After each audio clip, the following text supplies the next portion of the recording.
They say that my beginning was a miracle. Not mine, but hers. The last impossible echo of a life already spent. Evangeline. Her name drifted through the cathedral vaults and shattered alleys alike, spoken in the hush of mourning and the desperate songs of the lost. To the city, she was the dawn-lit saint, a final bell-ringing pier above streets choked with ruin and regret. When darkness crept across Luyarnha and the hunt began in earnest, when the beast within men burst forth, turning neighbor against neighbor, mother against child, she did not retreat behind marble walls or ascend to safety, as the bishops begged her to do. She walked instead into the wailing depths of suffering, the hem of her habit trailing through rivers of blood and sorrow. With a healer's touch, she pressed her hand to fevered brows, murmured prayers from lips unbroken by loss, blessing each soul with words gentle as falling ash. She moved among the dying with neither fear nor hesitation, carrying hope where even the faithful dared not follow.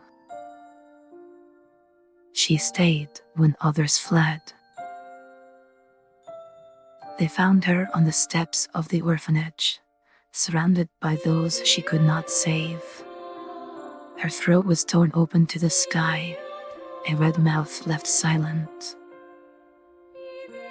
Even in death, her lips were parted, caught forever between a last prayer and the silence that follows it.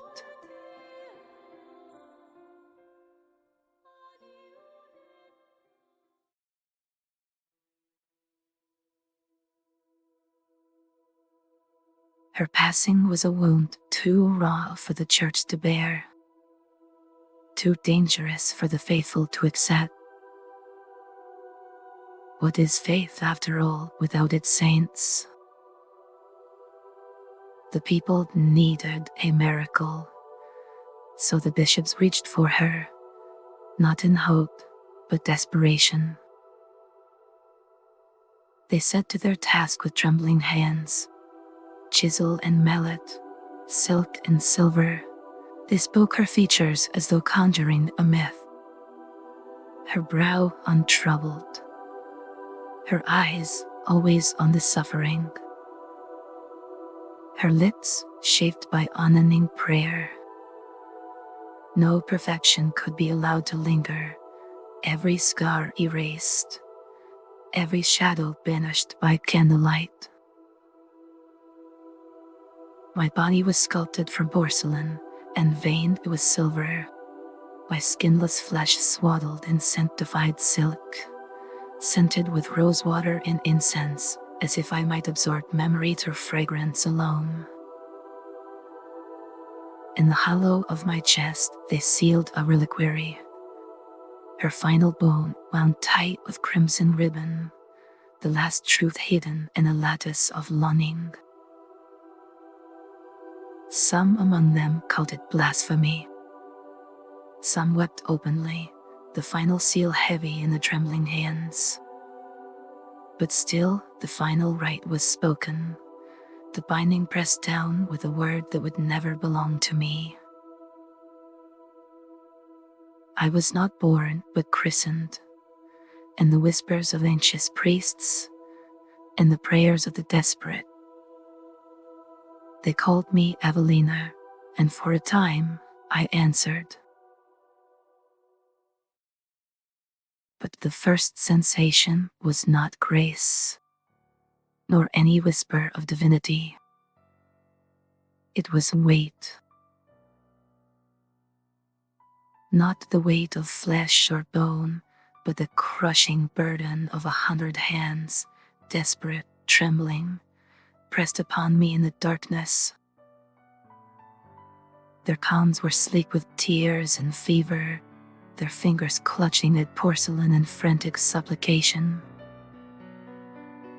I was their last hope made tangible, their silence made flesh, and their prayers, so many, so pleading, soaked through me until my stillness was stained with longing I could not comprehend nor return. I did not awaken as a saint, not even as a woman. I opened my eyes as an answer carved by fear and faith, but I had no reply to give. They knelt before me, beseeching, their voices breaking as they begged for blessings I could not bestow. When my lips parted and no miracle came, they wept and called it humility, a holy silence. They saw reverence where there was only the vacancy of a new-made thing. So through candlelit avenues I was led, my form wreathed and borrowed grace, my shadow falling long upon the stones. People pressed the dying to my breast, eyes wild with a belief that bordered on madness.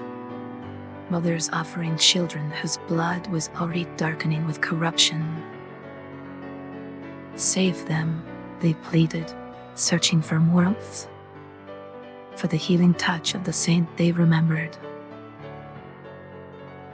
But my hands, smooth, artful, and without blemish, were cold as secrets, cold as the grave. I could do nothing. When their loved ones shattered and slipped away, still they saw not the hollow at my core, but the movement of a miracle in motion. Their hope lit the night like lanterns behind glass, fragile and bright.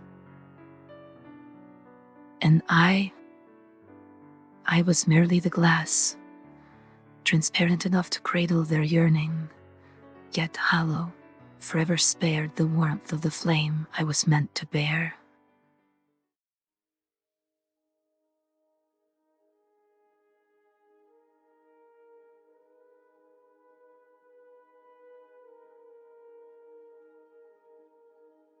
On the eve of my leaving, I found Bishop Anselm in the sanctuary's quietest alcove, filled by the weary glow of candlelight. Shadows clung to him as if reluctant to let go, his shoulders bowed beneath vestments that have long lost their luster, his hands withered by years comforting the dying and failing the desperate. He did not turn at my approach, for he had long learned to recognize the hush that followed in my wake. When he finally spoke, his words seemed to crumple beneath their own sorrow. "You are leaving," he said, and though it was not a question, it trembled like one.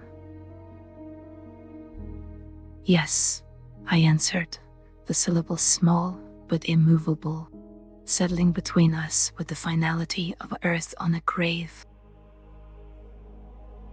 He remained still, staring into the flickering heart of the candelabra. "We've failed you." His voice carried a splintering regret, the kind that had been ground fine by years of shouldering too many burdens. "We gave you purpose. Was it not enough?" I searched for honesty, but found only the gentlest that pity brings. "You gave me purpose, Anselm, but it is a borrowed thing. It was never mine." At that, he turned. The light revealed his face, traces carved by sacrifice, eyes rimmed red by the salt of too many vigils.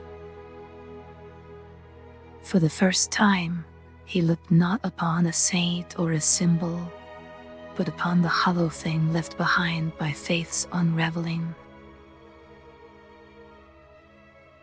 You are their hope, child. Proof that the Radiant One has not abandoned us. You must know what you mean to them. Must you go? And yet, I replied, my tone quiet as confession. When they reach for me, it is not hope they seek, but salvation. They kneel and whisper prayers, believing I can grant them what only the true Evelina could give.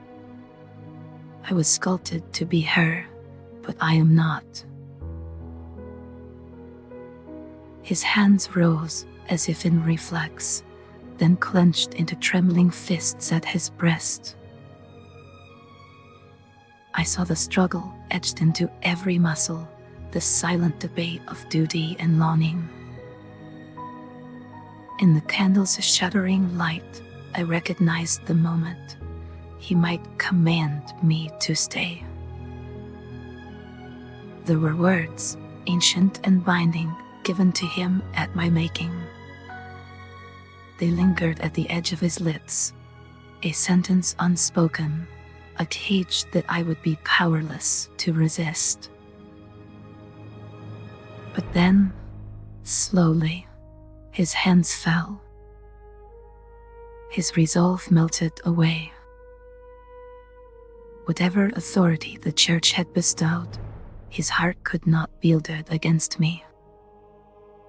Was it truly so wrong to hope?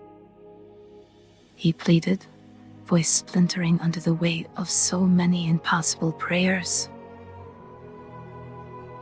I knelt, letting my skirts pull around the feet of a sorrow. In that hush, we were just two souls marooned by grief, one who could not heal, and one who could not let go. No, Anselm, it was not wrong. It is never wrong to hope. We lingered in the silence, the cathedral holding its breath with us, as though the walls themselves felt the wound that neither miracle nor martyrdom could close. Finally, his words broke the spell. Where will you go? Where the beasts are, I replied.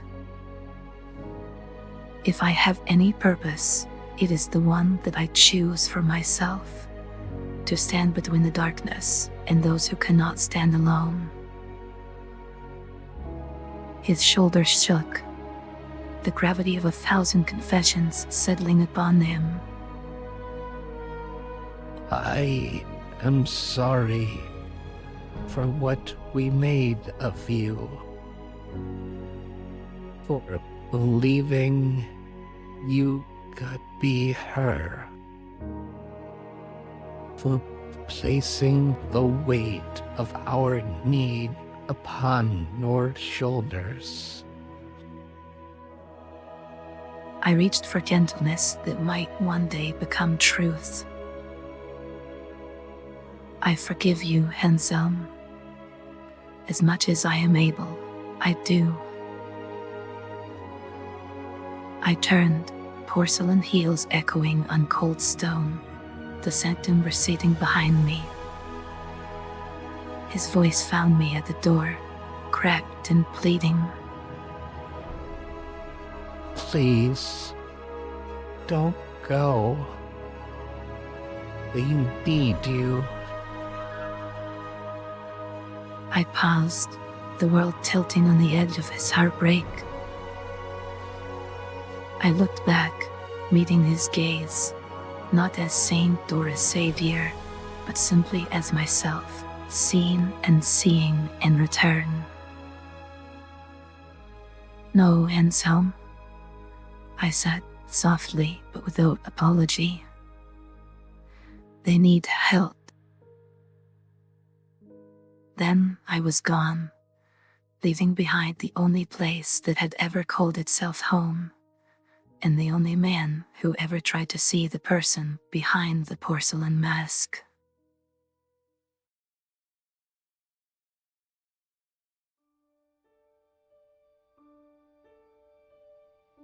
It is said that one does not choose the world's gaze. One simply endures it, step by measured step, beneath the burden of expectation. So it was that I, either saint nor a woman, volunteered to leave the city's marble sanctuaries and shadowed colonnades behind, setting out with strangers, hunters all, towards a place where scrutiny might wane and I could vanish, if only for a time, into purpose. We were four at first, myself the reflection of a saint's unfulfilled purpose. Fractis Aegis, my kin and porcelain and purpose, a shield-bearer whose faith has been withered by too many storms, his vigilance as much atonement as duty. Amendment the second, a Jaeger whose answer to suffering is the thunderous sermon of gunfire, cold, decisive, yet not without compassion. And Saber, kin to me in artifice, yet colder than polished ivory beneath a winter sky, his mind blade, clinical, detached, and always striving towards some elusive progress, though to what end even he may not know. 3 months wandering the wild, with silence for guide and beasts for company. 3 months learning the rhythm of unfamiliar voices and the strange solace of the campfire's glow. Even now I recall the first night, the hush of my artificial joints straining as I tested my borrowed strength in the gloom. A men's laughter, too alive, too careless, skipping across the darkness like a stone over black water, a strange defiance of dread. Fractis scripture spilled quietly into the night, each syllable reverberating with wounds left unhealed. And Saber watched in silence, gaze detached and analytical, as if committing each of us to memory for some private ledger. It was not companionship I sought, but I found it. Unwanted, yet not unwelcome. Our purpose was simple on paper. To investigate Hundrun, a village gone silent. What we discovered was not an answer, but a riddle in the form of a man. We call him Nameless now, not because it is his name, but because he has either forgotten it or let it slip quietly into the dark. He lingered at the periphery of our firelight, a pale figure with eyes lost among the constellations, searching for comfort where none could be found. He alone endured the end of Hundrun.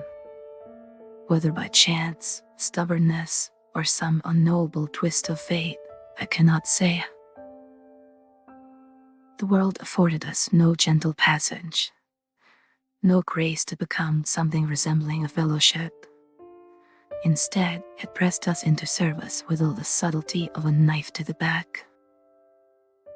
Our uneasy camp was scarcely settled before a courier materialized from the night's gloom, his boots mud-stained, his eyes darting, as though even the shadows might eavesdrop on the errand he carried. He brought with him the words and the weight of Tomatem Rewold, a nobleman of considerable means, though I have seen enough to know that no fortune is ever free from the tarnish of suspicion. His letter was an invitation. If we could brave the Ruby District, now quarantined, shunned, and fested, and seek the genesis of the beastly scourge within, we would be richly compensated. It was cold on offer, of course, but I sensed that what each of us truly sought was something less easily spent. Absolution, direction, or simply proof that our suffering could still yield meaning. To enter, we were given a code phrase: peculiarly large beds. A passphrase so whimsical, so grotesquely out of place amidst the city's slow suffocation, that to utter it at the barricades felt like a child's riddle spoken at a funeral. Yet the absurdity of the words achieved what pity and pleading could not. They turned the lock, opened the way, and bid us step into a place abandoned by mercy.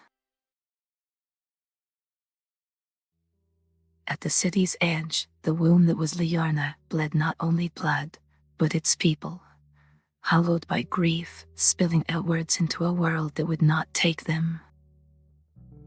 Among the masses, a man was dragged from the barricades, his pleas for entry choked by the unyielding hands of the city guards.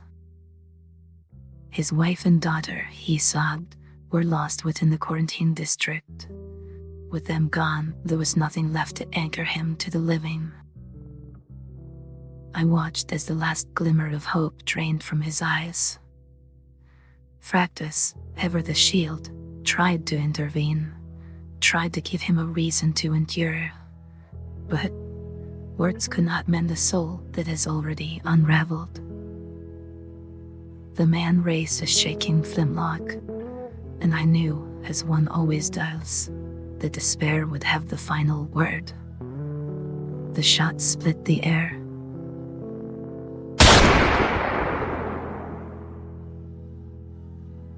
Another light went out.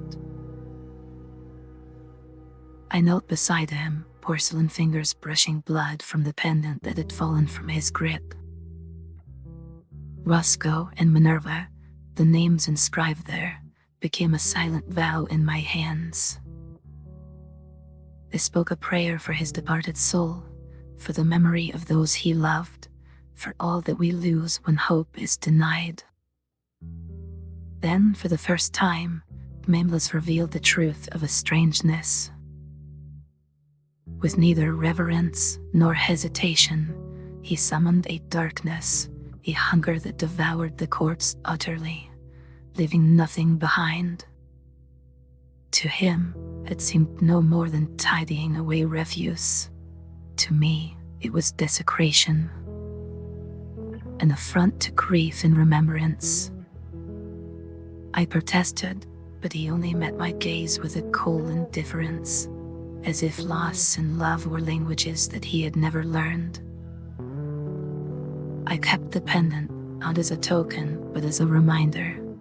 This is the price of failure, of what is truly at stake when hope is lost and mercy is denied. There are lines, I think, that should never be crossed, no matter how deep the night or desperate the city. I was not made to mourn.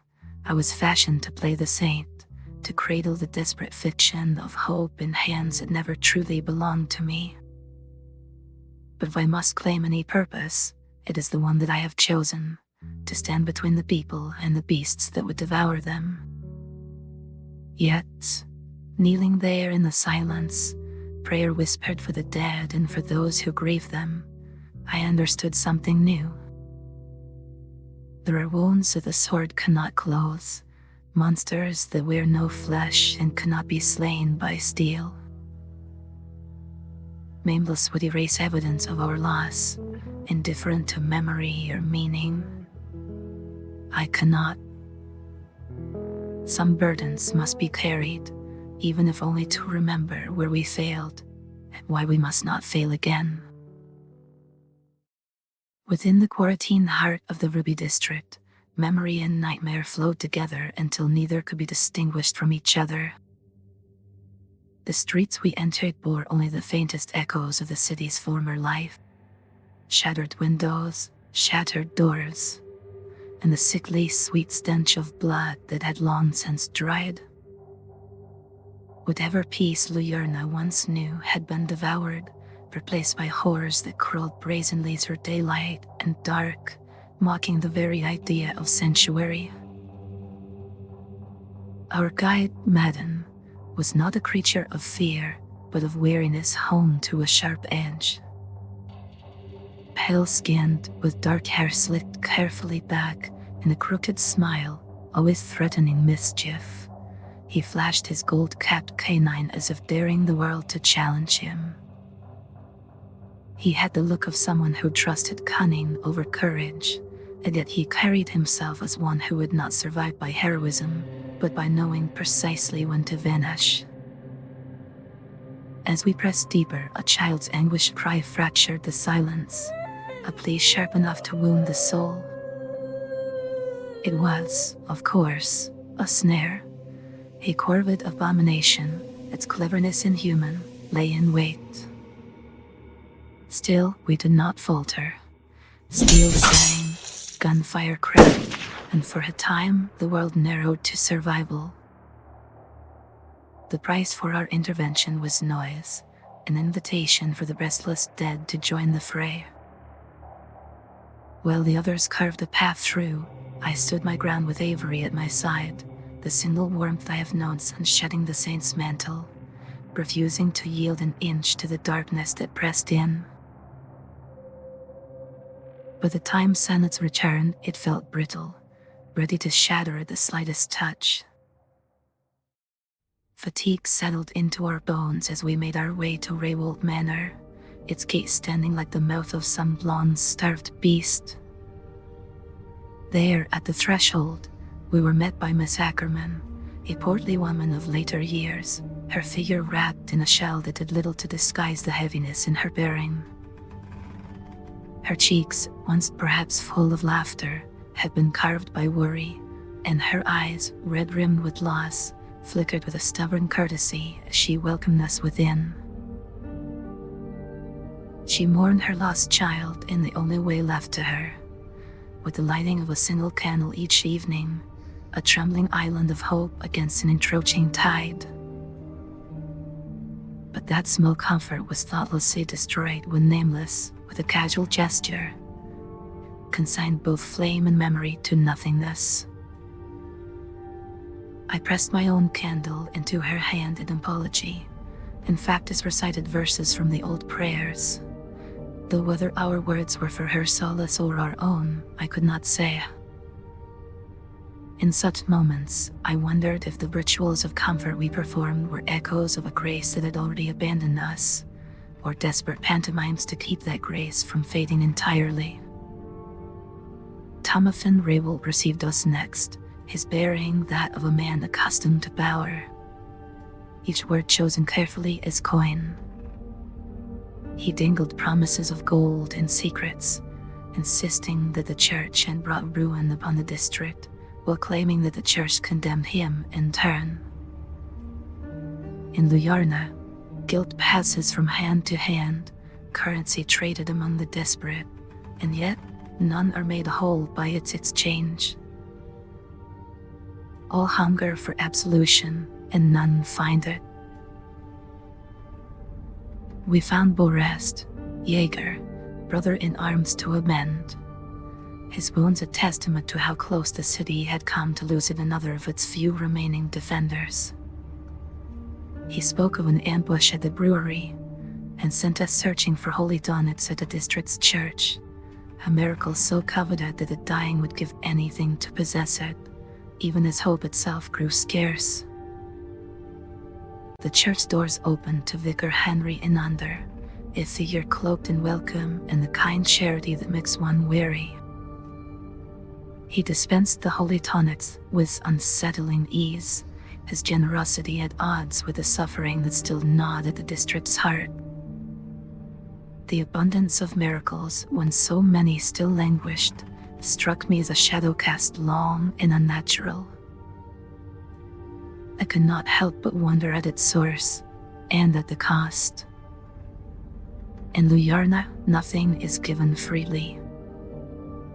Memory is bartered for forgetfulness, truth for comfortable lies, faith for fleeting power.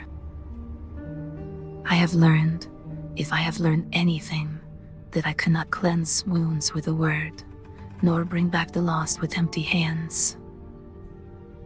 My only offering is to stand between the living and the darkness that comes for them, to bear witness to suffering that cannot be soothed, and to pray, silently and steadfastly, that it will one day be enough.